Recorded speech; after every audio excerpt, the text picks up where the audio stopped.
Agora no Bandcast, Marca a Página. Você pode viajar e conhecer países sem gastar nada. Se adora um romance, você também poderá se apaixonar. Mas, se você precisa de conhecimento, é aqui que você vai encontrar. Marca a Página. O Marca a Página é tudo isso. Vamos falar de livros e trazer entrevistas exclusivas de escritores. Marca a Página. Pega um cafezinho e vamos viver essa história. Olá, como você está?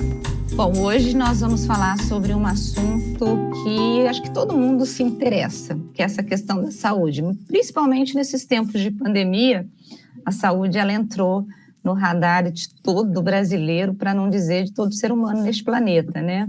Mas a gente vai falar sobre escolhas e renúncias para viver melhor e com mais saúde, do Dr. Cláudio Domênico, que é um livro que acabou de ser publicado pela editora Intrínseca. Deixa eu arrumar certinho aqui para você ver. Bom, enfim, nós vamos falar sobre escolhas, porque ele colocou renúncias, mas se você prestar atenção na capa, essa renúncia ela está cortadinha aqui, ou seja, escolhas para viver melhor e com mais saúde. É sempre bom nós entendermos, mas não é muito fácil fazer escolhas, e é sobre isso que nós vamos conversar com o Dr. Cláudio Domênico. Dr. Cláudio, muito bem-vindo ao Marca a Página, obrigada por poder tirar um tempinho da sua agenda agitada para poder falar conosco. Bem-vindo. Bom dia, Rose, bom dia a todos os ouvintes, é um prazer estar com vocês. Você disse uma coisa muito interessante, né, sobre saúde. Tem uma frase do Schopenhauer que eu gosto muito que diz: saúde não é tudo, mas tudo sem saúde é nada, né?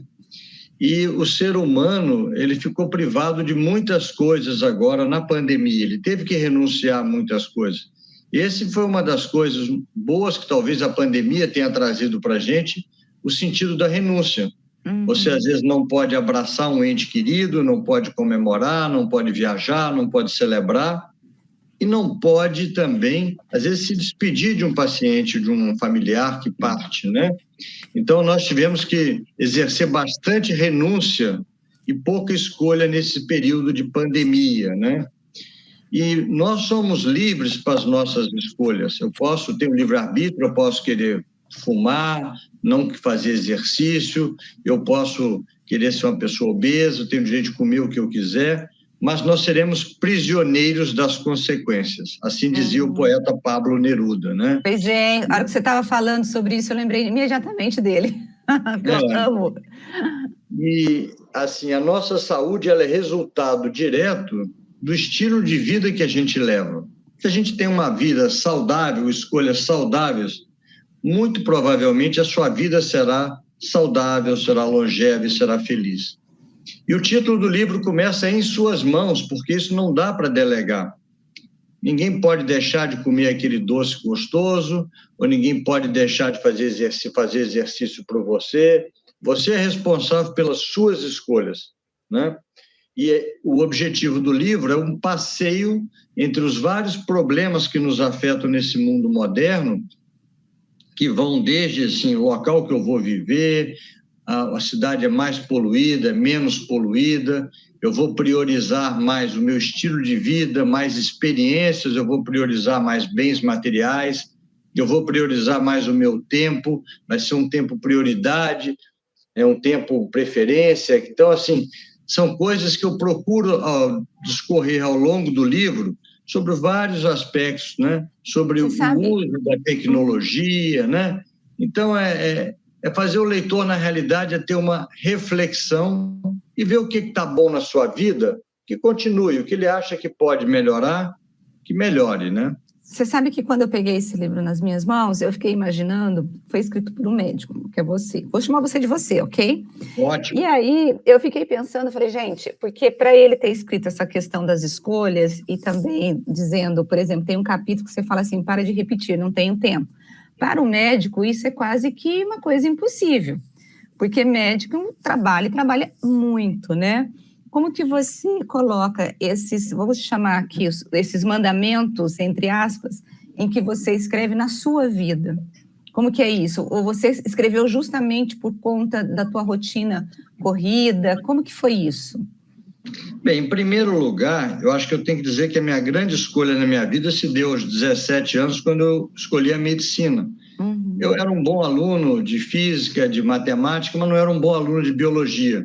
E você fazia os cursinhos e era colocado para a área de humanas, para a área de exatas ou para a área da saúde, né, das biomédicas. Embora eu quisesse fazer medicina, eu fui colocado para a turma de engenharia. E fui fazer aquele teste vocacional e deu lá engenharia. E meus pais foram chamados ao colégio e falavam, ao colégio dos jesuítas, falavam, esse menino tem que ir para engenharia, ele cismou que quer fazer medicina. E eu falei com meu pai, ele falou assim, você tem certeza do que você quer? Eu falei assim, tenho, pai, eu quero ser médico. Olha, mas o seu teste vocacional, seus professores estão falando. E assim eu abracei a medicina, e graças a Deus ele me deu essa possibilidade de escolha. Mas se a medicina foi a minha grande escolha aos 17 anos, quando eu entrei para a faculdade, a minha grande renúncia também foi a medicina, porque ela toma muito tempo da gente. Você disse uma grande verdade, quase que uma amante, né? E graças a Deus, Deus me deu uma esposa e 3 filhos maravilhosos que sofrem muito com a minha ausência, mas entendem isso. Mas eu procuro sempre deixar um tempo para mim. É que no livro eu chamo do tempo prioridade e o tempo preferência. O tempo prioridade, eu tenho que entregar o meu imposto de renda final do mês. Isso é uma prioridade que eu tenho que cumprir. Eu tenho que cumprir uma aula, eu tenho que cumprir uma entrevista, eu tenho que ver um paciente. E o tempo preferência é aquilo que mexe com o meu coração, com a minha emoção. Então, eu vou remar, eu vou fazer uma leitura, eu vou viajar, eu procuro não abrir mão de algumas coisas, né? Hoje cedo eu já pratiquei um esporte porque eu acho que é uma coisa que me faz bem. Quando eu estou fazendo um determinado esporte, aquilo, eu não penso em mais nada, eu relaxo, é uma hora minha. Então, eu preciso desse tempo preferência, esse equilíbrio. E esse equilíbrio vem de uma frase que eu acho que é o norte do livro, que eu uso o tempo todo, que é do Aristóteles, a virtude está no meio. Não é ser contra ou ser a favor do mundo digital. O mundo digital já está incluído em nossas vidas. Você não vai usar demais, você não vai ser escravo, mas você não pode ficar alheio a isso. Então, eu acho que em tudo na vida é o equilíbrio, seja na alimentação, seja na atividade física, seja no trabalho. A gente tem que buscar esse equilíbrio. E a escrita desse livro se deu basicamente de novembro de 2019 até quando o livro ficou pronto, maio, abril, foi mais ou menos 1 ano e meio. Mas ele foi muito impactado porque eu já tinha as ideias na cabeça quando veio a pandemia, que começou em março de 19. E aí sim a renúncia ganhou um peso grande na minha vida quando a gente viu que eu não podia visitar minha filha que mora fora do Brasil, nem ela me ver, que eu não podia celebrar os aniversários. O ser humano, ele é gregário. E hoje a gente considera que um dos mais importantes fatores para a longevidade, para a felicidade do ser humano, são as boas relações sociais. As relações sociais nos protegem. Eu cito aqui 2 estudos importantes de Boston. Uma autora se chama Juliane Holt Lunstad. Ela tem um TED Talks que eu recomendo a todos verem. Dura cerca de 15 minutos. E ela fala que a desconexão social tem um risco equivalente a fumar 15 cigarros por dia. 15 cigarros por dia. Então, aquela pessoa isolada socialmente. E a pandemia trouxe esse distanciamento e esse isolamento social. O segundo autor que eu gostaria de citar é um autor de Harvard chamado Robert Waldinger.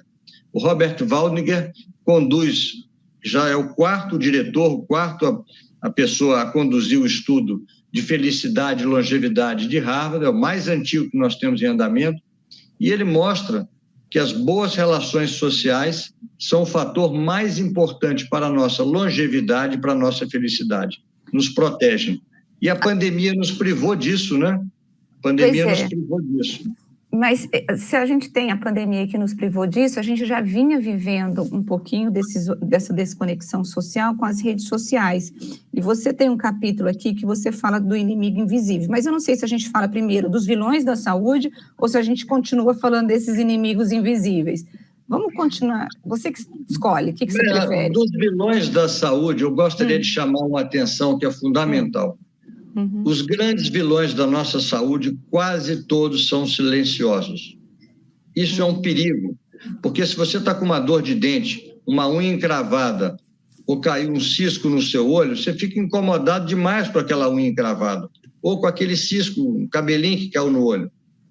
Mas se você tem uma gordura no fígado, chamada esteatose hepática, se você tem um açúcar um pouco alto, pré-diabetes, se você tem a pressão um pouco alta, se você está um pouco acima do peso, não tem sintomas, você não valoriza aquilo. Então, você vai no médico, nossa, esteatose hepática aí, essa gordura no fígado, já tinha aparecido naquele ultrassom de abdômen que eu fiz há 2 anos atrás. Não se preocupa não, doutor. Não, doutor, estou acima do peso, mas a minha pressão 14/9 já está assim há muito tempo, que ela está 15/9. Então, os grandes vilões da saúde, o açúcar, o diabetes, a pressão alta, o colesterol alto, o sedentarismo, o tabagismo, não dão sintomas muitas vezes e as pessoas não procuram. E aí a mensagem que eu tento passar é que você tem que ser o CEO, o diretor-presidente da empresa mais importante do mundo, que é o seu corpo. Está em suas mãos você cuidar do seu corpo. Eu costumo recomendar que a pessoa pegue a sua data de aniversário. Eu faço aniversário em julho, então eu uso o meu exemplo. Não importa se vai ser dia 1º ou dia 30, mas no mês do seu aniversário, vá ao seu ginecologista, vá ao seu clínico, vá ao seu geriatra, vá ao seu médico, não importa seja ele qual for, vá ao dentista de vez em uma vez por ano limpar os dentes, vá ao oftalmologista ver a sua pressão ocular, ver se você deu algum problema de catarata, de retina, vá fazer o seu check-up anual. Assim como você pega o carro, tem 10 mil quilômetros, você vai lá fazer uma revisão, trocar o óleo, de vez em quando você calibra os pneus, não transfira para ninguém essa responsabilidade e essa história de não tenho tempo. O tempo é você quem faz, é você que estabelece as suas prioridades. E nós temos grandes sequestradores do nosso tempo, e um deles você acabou de citar aí, que é o uso excessivo das mídias digitais. O outro é não saber planejar, é não saber delegar. Então, por exemplo, você me disse que está em Campinas, você quer ir um final de semana para uma praia perto de São Paulo. Você pode usar a tecnologia, por exemplo, o Waze ou o Google Maps, e falar, olha, está muito engarrafado aqui agora, eu vou levar 5 horas de viagem, mas se eu sair mais tarde um pouco, talvez eu vá levar 3 horas. Então, essas 2 horas que você ficaria engarrafado dentro de um trânsito, você pode fazer uma ginástica, você pode ler um livro, você pode tocar piano, você pode ficar batendo papo com seu filho ou com a sua filha. Então, assim, essa história de não tenho tempo, é muito importante que a gente planeje o nosso tempo, é muito importante que a gente saiba delegar, não centralizar, trabalhar em equipe hoje em dia é fundamental, e é muito importante tomar cuidado com os sequestradores do tempo, essas séries de TV que às vezes as pessoas ficam viciadas, fissuradas, começam a ver um capítulo e não param de ver, ficam vendo 6, 8 horas seguidas, ou entram num programa, num joguinho desses de internet e ficam horas vendo aquilo ali, ou até deixando de conversar, de papear, de jogar carta, de jogar buraco, de relacionar socialmente, entendeu? Então, eu acho que essa desculpa do não tenho tempo, a gente tem que começar tirando o não da nossa vida da frente, quando a pessoa fala, doutor Domênico, me peça tudo, não consigo emagrecer, não consigo parar de fumar, não tenho tempo, não consigo aprender inglês, tira o não da sua frente, porque se você já começa com essa palavrinha não, você já está colocando um obstáculo enorme, né? Você fala aqui do livro sobre emoções e saúde, né? As emoções, elas estão ligadas à saúde. Se você está com as emoções aí, vou chamar de desequilibradas, ou pelo menos sem muitas soluções, ou sem resolver, vai ter as doenças psicossomáticas. Como que é isso? Essa relação entre as duas emoções psíquicas e o seu corpo? Existe uma doença chamada síndrome do coração partido, The Broken Heart Syndrome, que os japoneses descreveram com o nome de Takotsubo. Essa síndrome do coração partido é o melhor exemplo que a gente tem de como as emoções afetam o nosso coração. A pessoa dá entrada numa emergência, num pronto-socorro, com dor no peito, falta de ar, faz um eletro, parece um infarto, faz o exame de sangue, parece um infarto, vai aquele exame chamado cateterismo para ver as coronárias, e as coronárias estão desobstruídas, não há entupimento. Por que isso acontece? Porque há um fechamento, um vasoespasmo, uma constricção muito importante. Isso acontece em momentos que você está muito estressado, que você está muito aborrecido, que você tem um acesso de raiva. Então, as emoções negativas, seja uma depressão, uma ansiedade, uma raiva, um rancor, um pessimismo, um isolamento, isso nos prejudica. Mas, por outro lado, eu ser uma pessoa otimista, uma pessoa que tem capacidade de perdoar, uma pessoa que faz trabalho voluntário, uma pessoa que leva uma vida com sentido, que tem fé, que tem espiritualidade, essas emoções positivas nos protegem. Então, cada vez mais existem evidências, né, de como as emoções afetam a nossa saúde. E eu cito aqui uma frase do Jung, que eu gosto muito, que diz: conheça todas as teorias, domine todas as técnicas, mas ao tocar uma outra alma humana, seja apenas uma outra alma humana. E hoje em dia, para tocar essa outra alma humana, o profissional de saúde, ele tem que usar um aparelho caríssimo, um aparelho nobre do nosso corpo humano, que é o ouvido. Nós temos que escutar o outro, deixar o outro falar.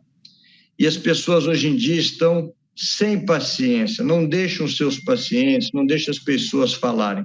Então, tocar essa outra alma humana começa com uma escuta empática, com uma escuta com compaixão, com uma escuta com calma. A relação médico-paciente, ou uma relação de profissional de saúde com o paciente, é uma relação, acima de tudo, de confiança. E nós só ganharemos essa confiança com uma escuta empática. Isso os psicólogos, os psicanalistas nos ensinam e sabem fazer muito bem. Você também colocou aqui um capítulo que eu achei muito legal, que é a história da religião, da fé, né? A saúde e fé estão interligadas? Saúde e fé estão muito interligadas. A religião é um conceito assim, que envolve um grupo de crenças, rituais, acreditar num divino, que é muito bom, é quase que um cardápio pronto, né? Como disse o filósofo Luc Ferry, ex-ministro da Cultura da França, é um cardápio pronto que nos acalma, que nos protege. Já a filosofia, como diz Montaigne, né? Filosofar é aprender a morrer. Você precisa de se autoconhecer. Não importa o tipo de religião, de uma maneira geral, todas as religiões, a base é o amor. E o amor tem uma capacidade de cura incrível. O melhor exemplo que eu cito para isso é uma instituição chamada Alcoólicos Anônimos, que existe desde 1935, e ela criou os 12 Passos. E os 12 Passos não tem nenhuma estruturação científica quando os dois criadores o assim fizeram. Mas o AA funciona porque são pessoas que passaram por aquele problema, que se doam, que não cobrem nada, que tocam, que escutam, que dão amor. Então, o amor, a fé, a esperança tem um poder de cura incrível. É que isso é difícil, às vezes, de mensurar. Eu costumo dizer que a fé é a menor palavra e a mais forte, a mais intensa do dicionário, no meu modo de ver. Gilberto Gil já cantava: a fé não costuma falhar. Sempre falou isso, é uma música muito bonita dele, né? Que eu acho que é importante hoje em dia a gente dar sentido à nossa vida. E esse sentido à nossa vida vem com a espiritualidade para uns, um autoconhecimento, através da religião para outros, não importa, não devemos ser críticos com nenhum tipo de credo, nenhum tipo de crença, todas são boas, todas pregam o amor, no meu modo de ver. Né? A gente já está indo para os minutos finais da nossa entrevista. Como médico, a longevidade, ela é possível? É possível que nós possamos atrasar o nosso adoecimento, o nosso relógio biológico? Porque o envelhecimento, ele vai acontecer. Mas eu posso ter um envelhecimento com qualidade e um envelhecimento sem qualidade. Na minha jornada diária como jornalista, eu recebo todos os dias aqui em Campinas o relatório das mortes pelo Covid. E tem algumas coisas que me encantam. Por exemplo, quando eu pego na relação dos mortos, eu peguei uma vez uma pessoa com 100 anos que não tinha comorbidade. Infelizmente morreu de Covid, mas não tinha comorbidades. Eu fiquei encantada, eu falei, gente, como que alguém pode chegar aos 100 anos sem uma doença? Porque, né, é incrível. E é possível nós termos essa longevidade, ou ampliar nossa longevidade, ou pelo menos chegar aí à terceira idade, ter uma terceira idade com qualidade? É muito possível, muito boa a sua colocação, Rose. Assim, é muito importante a gente ver hoje as pessoas, às vezes, com mais idade, com a cabeça até boa, mas com dificuldade para locomoção, para andar. E aí a gente tem um quadro que a gente chama de insuficiência física. Aquela pessoa que vai se levantar da cadeira tem que apoiar, faz muita força, um passo com certo tonteira, com desequilíbrio. Então, mais uma vez, está em suas mãos. Faça uma atividade física para que você tenha na sua velhice a sua autonomia, a sua liberdade de ir e vir sem depender dos outros. Isso é a primeira coisa. E a segunda coisa, tem um jornalista que estudou muito longevidade. É um livro muito interessante, chama The Blue Zones, As Zonas Azuis, do Dan Bittner. E os supercentenários, as pessoas que passam dos 100 anos, são 5 ilhas no mundo que ele estudou, os povos mais longevos. Icária, na Grécia, Sardenha, na Itália, os homens mais longevos do mundo, Ilha de Okinawa, no sul do Japão, as mulheres mais longevas do mundo, Comunidade Adventista de Loma Linda, na Califórnia, e Península de Nicoya, na Costa Rica. As dietas são diferentes, mas o que a gente observa de comum nessas coisas? Os japoneses falam Ikigai, vida com sentido, e a outra coisa que eles falam é Hara Hashibu, coma até quase ficar satisfeito. Então já vai 2 dicas aí. A sua vida tem que ter sentido, ela tem que ter entusiasmo. A segunda coisa, a sua vida, você não tem que viver para comer, você tem que comer para viver. Coma com moderação, saia da mesa sempre com um pouquinho de fome. A terceira coisa, as boas relações sociais, né? O autocuidado, a prevenção é a base disso. Comece a se cuidar desde cedo. E eu vou falar uma coisa que vem de um prêmio Nobel de Medicina, Elizabeth Blackburn, ganhou o Prêmio Nobel de Medicina em 2009, cujo livro O Segredo Está nos Telômeros. Ela mostra que a meditação é capaz de permitir que o encurtamento do nosso cromossoma seja lentificado. A pontinha do cromossomo chama telômero, é como se fosse um cadastro de sapato, aquela parte durinha, aquela onde passa no furinho, é o telômero. Quando você medita, aquilo encurta mais lentamente. Hoje existem evidências científicas dos benefícios da meditação, das técnicas de respiração lenta. Então, nós temos várias estratégias, não há uma receita única para a longevidade. O bom humor é fundamental, vida com sentido, com entusiasmo é fundamental, atividade física é fundamental, uma alimentação rica em fibras, frutas, folhas, legumes, pouca carne vermelha, evitar os produtos industrializados, os alimentos processados. Quando você for comprar um produto, se você vê que tem mais de 5 itens naquele rótulo, desconfie dele. Então, os nutricionistas gostam muito da frase descasque mais e desembrulhe menos. Então, eu acho que uma alimentação rica em fibras, uma alimentação saudável, com pouco produto industrializado, pouca carne vermelha, isso vai te levar, provavelmente, a uma vida longeva, não esquecendo da parte física para não perder a sua autonomia.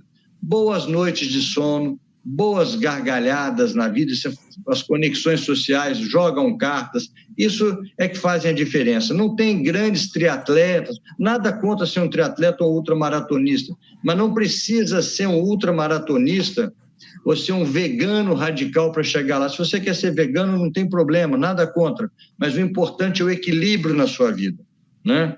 Então, essa é a mensagem que eu quero passar do Em Suas Mãos, você é o responsável pelas suas escolhas, mas será prisioneiro das suas consequências, como disse o poeta Pablo Neruda.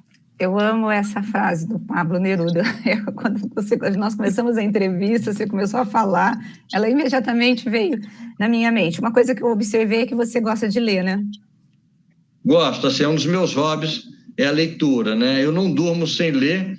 A leitura funciona para mim como uma meditação. Eu medito pouco, 5 minutos, quase que diariamente, mas eu gosto mesmo da leitura, porque eu acho que a leitura do livro, e eu ainda sou da velha guarda, não sei se eu já estou ficando velho mesmo, eu tenho 60 anos, mas eu não acostumei ainda, para ser sincero, a ler muito no Kindle, eu prefiro ler no papel, que eu gosto de marcar.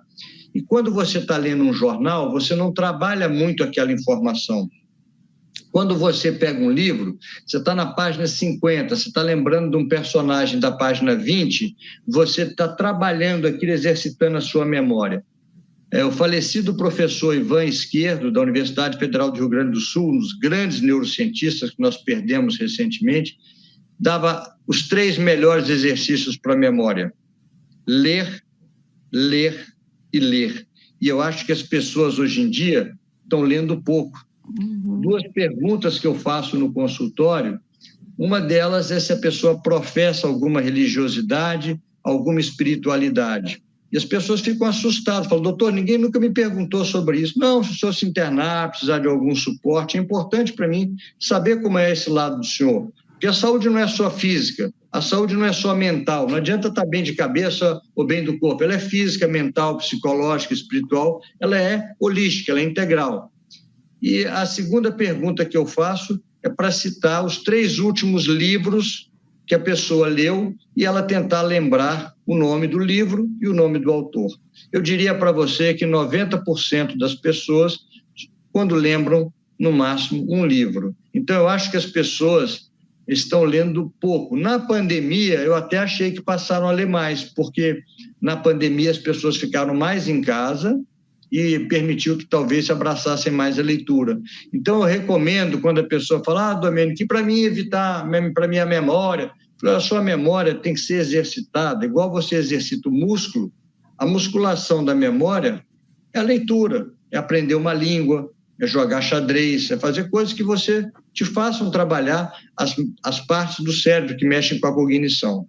Então, eu acho que esse segredo da vida longeva não tem uma receita de bolo, uma receita única, mas está em suas mãos. Você é o responsável pela sua saúde, você é o CEO, diretor-presidente da empresa mais importante do mundo, o seu corpo.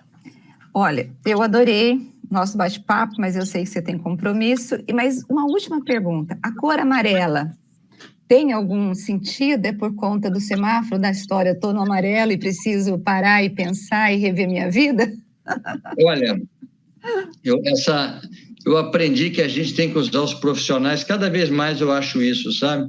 Eu quero aqui agradecer o pessoal da Intrínseca, o Jorge Joaquim, que é o diretor-presidente, eles me apoiaram muito e fizeram várias capas, sabe? Laranja, a gente inicialmente pensou no laranja, exatamente para mostrar o vermelho, você já passou, está no perigo, o verde, então o laranja foi para chamar o alerta dessa escolha e renúncia, né? E se você vê, o verdinho, o sinal verde é quando está bom, o renúncia que está marcado vermelho, né? Olha então aqui. O amarelo ficou aí para, olha, pensa que está nas suas mãos, olha o que você está fazendo, não é isso?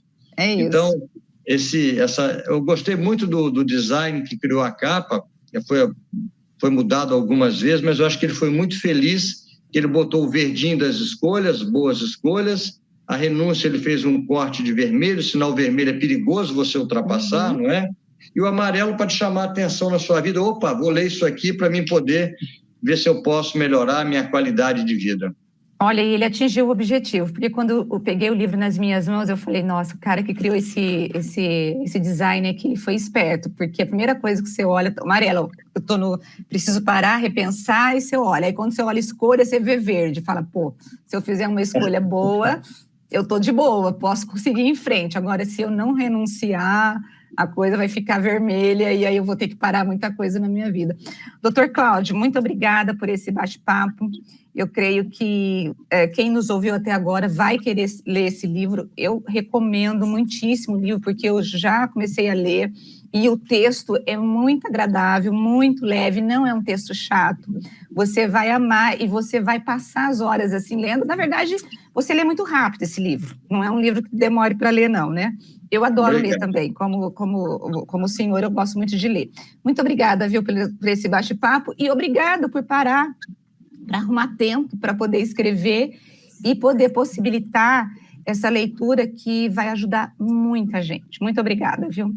Eu que sou grato, um bom dia para vocês, a todos os ouvintes aí, um bom dia para vocês, é a oportunidade para mim de estar com vocês aí, foi maravilhosa, tá? Gratidão para todos aí, obrigado. Obrigada. Tchau. Pessoal, tchau. Pessoal, é isso. Hoje nós terminamos, mais uma entrevista e eu recomendo muitíssimo a leitura desse livro da editora Intrínseca, Em Suas Mãos, Escolhas e Renúncias para Viver Melhor e com Mais Saúde. Tenha qualidade de vida. Pensa, já que nós vamos ter que viver e a gente tem que valorizar a nossa vida, vamos viver a nossa vida com qualidade de vida. Então, compre esse livro, Em Suas Mãos, Escolhas e Renúncias para Viver Melhor e com Mais Saúde. E na próxima semana eu vou ter mais um autor para a gente poder bater um bate-papo aqui muito interessante sobre literatura. Um grande beijo para você. Tchau.